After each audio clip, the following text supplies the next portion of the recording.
Hello students, class 8 की history का यह हमारा नेक्स्ट टॉपिक है, यानी नेक्स्ट क्लास है। पिछली क्लास में हम लोगों ने मेन पावर्स के बारे में पढ़ा था, जिसमें 4 मेन पावर्स पढ़ी थी। पुर्तगीज पढ़ा था, फ्रेंच पढ़ा था, डच पढ़ा था एंड ब्रिटिश पढ़ा था। आज हमारा ये नेक्स्ट टॉपिक है। इसमें हम कुछ इम्पोर्टेंट चीज़ों के बारे में पढ़ेंगे, जैसे कि इन पावर्स के बीच में किसके किसके साथ में इनके वार हुए थे या युद्ध हुए थे। ठीक है, तो हम बात करते हैं Carnatic wars. Students, Carnatic wars कोई युद्ध का नाम नहीं है, ये एक जगह का नाम है जिसको आज हम प्रेजेंट समय में कर्नाटक के नाम से जानते हैं। तो कर्नाटक से ही ये कार्नेटिक वार्स हुआ है। ये 1744 से लेकर के 1763 तक चला। इन सालों में 3 बार हुए। जी हाँ, जो मेन कार्नेटिक वार्स हुए वो 3 हुए। आइए देखते हैं डिटेल में। कह रहा है कि Carnatic wars fought between British and French.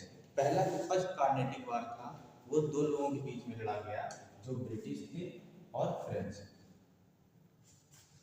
There were 3 wars, यानी इनके बीच कितने युद्ध हुए थे? 3 युद्ध हुए थे। रिजल्ट क्या निकला? British became the strongest power in India.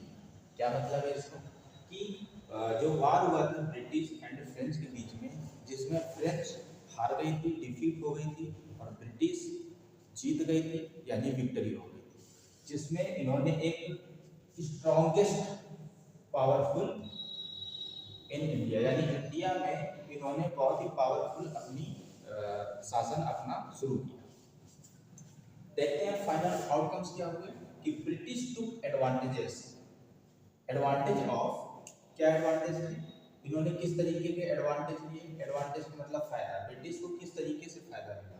तो पहला है पॉइंट कि पॉलिटिकल वीकनेस, यानी कि एक तो इंडिया में जो पॉलिटिकल वीकनेस थी, यानी कि राजनीतिक जो कमजोरी थी, उसका इन्होंने फायदा उठाया ब्रिटिशर्स ने। दूसरा पॉइंट है हमारा सोशल डिवीजन, यानी कि समाज जो हमारा बटा हुआ था उसका बेनिफिट उठाया, जो कि हमने पिछली क्लास में आपको बताया था कि समाज हमारा किस तरीके से बटा था।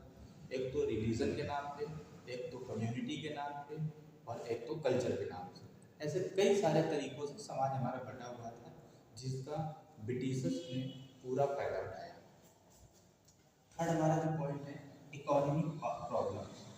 इंडिया में इकोनॉमिक प्रॉब्लम्स थी, यानी कि अर्थव्यवस्था हमारी खराब थी, आर्थिक तंगी थी, जिसके कारण ब्रिटिशर्स ने पूरा लाभ उठाया।